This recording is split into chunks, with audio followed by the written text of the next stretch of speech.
to Salam Media, your humanitarian broadcaster.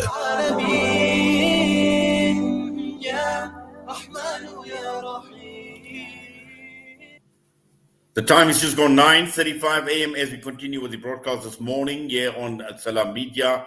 And it's time now to talk to the Al-Imdaad Foundation's Abed Karim.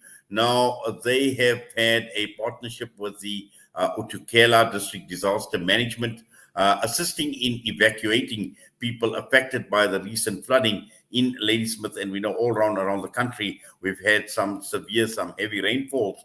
And just to understand what this partnership with the Uthukela District Disaster Management team means for the Al-Imdaad Foundation, and also looking at the nature and the level of assistance that has been rendered. Brother Abed, Assalamu alaikum wa rahmatullahi wa barakatuh. Jummah Mubarak to you, and welcome to the show.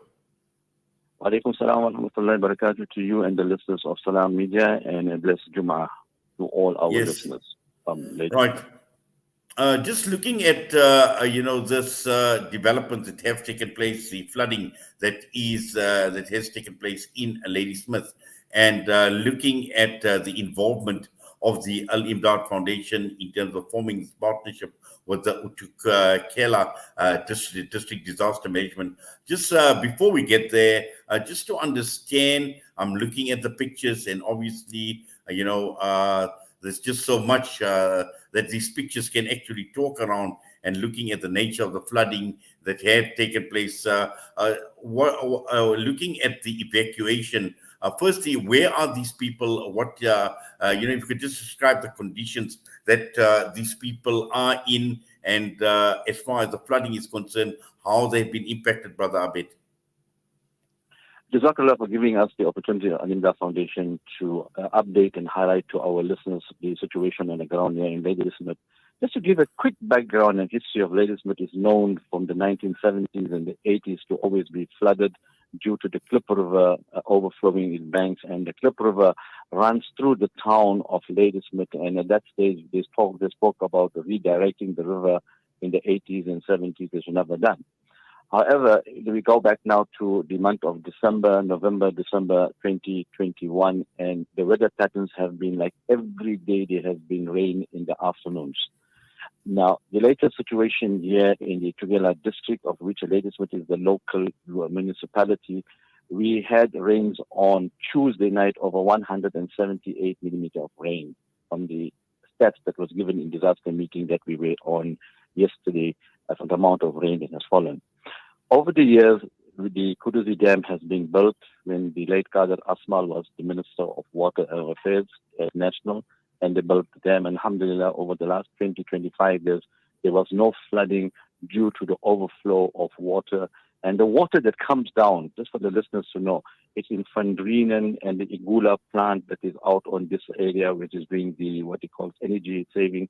Water from there flows from Fundrinen coming into the Klip River to the Windsor Dam, which is no more functional.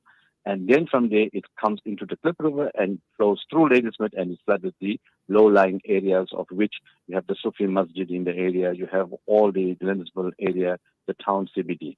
On Tuesday night, like I said, we had such a huge downpour of rain, and the river height of the water had come up. Now, the way the dam is built in Ladysmith, it will always be 9-meter high water that will be coming through the walls of the dam, and it will flow at one constant rate. This was the type of engineering that was brought in from India when the late Qadir Asmal was the minister, like I said. So let us understand correctly. It is not the overflow of water from the river that caused the flooding.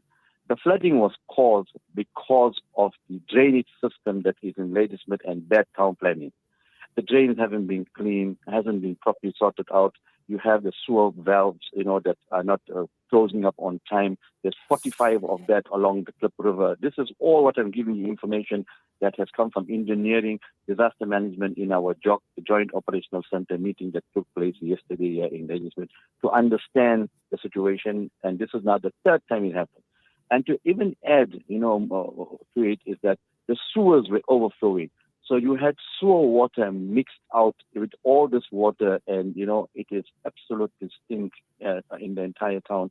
For example, my yard itself was fully flooded with sewer water, not from the Cliff River. And it started moving out from all the drainage systems. Many of the homes here in the area had all the sewer water. So that was basically what the situation. So the entire CBD on Wednesday morning was flooded out. Tuesday morning, people could not go to work. And that has an impact on the economy. It has an impact on people's, rosy and livelihood, because you could not enter into Ladysmith at all. It was totally closed up. And the N11 that's coming now into Ladysmith going towards Newcastle, if you need to go to Newcastle, you have to come through Ladysmith to go to Newcastle. Even that was all blocked. So the situation right now is that the water has also has gone down, and people are going and doing cleaning up. People's shops have been flooded, goods have been, messed up, etc., etc. So as the Al-Imdaad Foundation, when the CBD, that's in the Ladysmith CBD, when you come to going to Newcastle, you got to pass Lyle Street. So there were many of the families that were staying in there, and we had to assist disaster management to help to evacuate. They asked us if we can also help out, and thus we saw all the photos and footages rather to show that what was the situation on the ground. So there were about 86 families that were evacuated and moved to the indoor soccer complex where there's a hall. And at the hall, they stayed over for the night. And as the Al-Imdaad Foundation, we had assisted with blankets, mattresses, hot meals in the evening. And then we had also children that needed, cereals and what have you. So the Al-Imdaad Foundation got involved with disaster management and other, what they call role players here in Ladysmith, and assisted out with regards to the intervention and helping. Right now, as I talk to you, things have gone back to normal. But however, many of the shops and owners are busy cleaning out. Their stock has been destroyed, being thrown away, etc. So there's a lot of loss on that side of the community and the business houses here in Ladysmith. Well, Brother Abed, Jazakallah khairan so much for that and providing us with that update. And also, once again, Allah subhanahu wa ta'ala accept your efforts. The Al-Imdaad Foundation, alhamdulillah, doing wonderful work. And as you say, especially in a situation like disaster, and when you look at an entire town, when you look at how communities have been affected, alhamdulillah, coming forward, raising your hands and doing whatever you can. And obviously living up to your logo, striving to serve humanity. And this is exactly what this initiative is all about as well, Brother Abed. Brother may I just add on, it doesn't end there. As we talk now, we had water that was in abundance. And as we talk to you now, it's gone 2 days. There's not a single drop of water in the taps in Ladysmith. 2 days gone full. Uthukela cannot assist us in giving out water to the community. So the Al-Imdaad Foundation, we worked till 1:30 this morning and assisting the community with 5-liter drinking water for the elderly, the sick, the children. And we got our own water tanker as the Al-Imdaad Foundation, and we're distributing.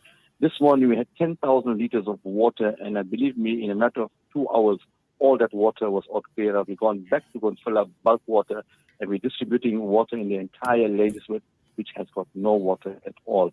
Reasons been given: vandalization of the plant, different reasons given, that the flood water that damaged the pumps, etc., etc. So we request dua from the community at large and the listeners to make dua that this water issue is not only in Ladysmith, it's all over the country, like you rightfully said. And as the Al-Imdaad Foundation and many other NGOs, hopefully we can come on board and start assisting our communities, especially the sick and the children and the elderly who really need to keep their tablets and take their, milk powder for the children, etc., etc. So that's the situation as we talk right now here in Ladysmith. And as I talk, the Al-Imdaad Foundation teams are on the ground again, helping the community with water and assisting out the best of our ability for the pleasure of Allah. Well, clearly a dire and a very, very critical situation indeed from what you described, Brother Abed. As I said, Allah make it easy, Allah accept, Allah reward all your efforts, inshallah. And have yourself a wonderful Jummah. Assalamu alaikum wa rahmatullahi wa barakatuh. Wa alaikum salam wa rahmatullahi wa barakatuh to you and your listeners. Abed Karim joining us, disaster management in Ladysmith with the recent flooding, and not only about evacuating people, but an entire town. And as mentioned, water again and infrastructure issues playing up like we see in many instances. And the question is, when is this government ever going to wake up to reality? Because these are realities that people are faced with on the ground. The time is just gone 9:45. We're going to go for a break. We'll be back. What makes Randari Jewellers the optimum